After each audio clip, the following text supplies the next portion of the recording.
Hi there, Fabian Klaus here from the Guyana Revenue Authority. I'm here to tell you about the customs operations at the Molson Creek checkpoint where the Guyana-Suriname Kanawaima ferry service operates. Let's talk tax.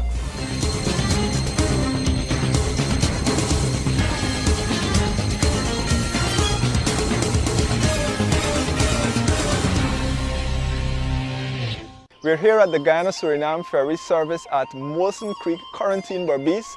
This is the location where the NV Kanawaima plies the Guyana-Suriname route, carrying a significant number of Guyanese as well as visitors to and from Suriname. Now, Customs has a heavy presence at this location, examining cargo and passenger baggage as well as vehicles at this port.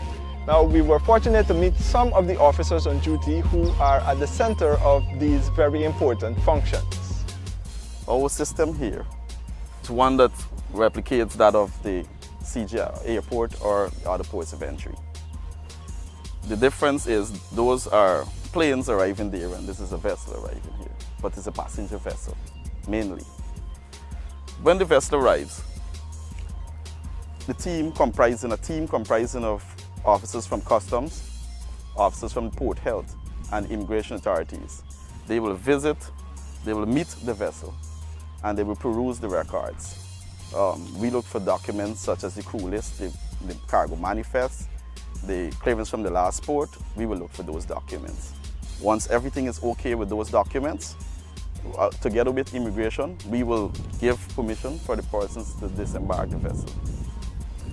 They come through this area and they would arrive at the arrival area, which they will meet the immigration officials first.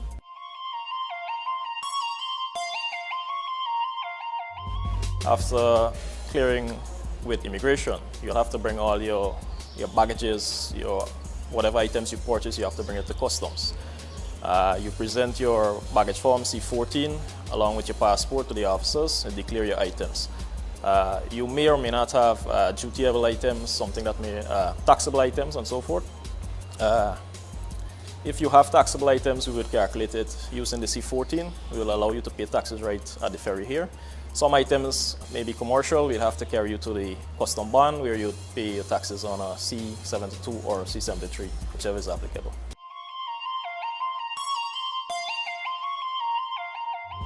The driver would have to present to the customs officer his passport, his registration for the vehicle, a Guyana insurance, a valid Suriname driver's license or international driver's license.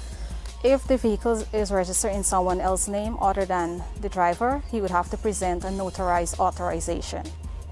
The customs officer would then have to conduct a physical examination on the vehicle to verify that the vehicle particulars correspond to the particulars on the documents that he presented. Once that is verified, the documents is presented to another officer who would enter the particulars into the vehicle crossing software. After that is inputted into the software, the supervisor will then approve the transaction. A temporary import certificate for motor vehicle will then be printed. The driver will sign the certificate, also the customs officer, and it will be presented to the driver. A period of 2 weeks will be permitted for the vehicle to stay in Guyana.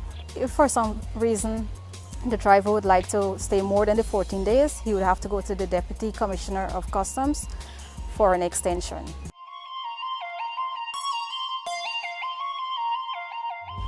After outgoing passengers would have purchased their alcoholic beverages, at the time of departure, a customs officer will be present at the duty-free shop to distribute to the passengers their respected alcoholic beverages. You'd present your receipt to the officer and he would verify it with the number on the baggage as per the receipt and the baggage, and you will allow to pick up your alcohol. The role of Customs to clear vehicles and examine baggage are all in keeping with Regulation 94 of the Customs Regulation made under Section 275 of the Customs Act, Chapter 8201. We find persons traveling through this port bring stuff on more personal level. They go for a weekend or a week or something and they have basically their personal effects in their baggages. At the GR, we concentrate heavily on improving the service given to the traveling passengers. We have a few challenges, and the main challenge would probably be the language barriers. I would urge the accuracy of this form is filled properly.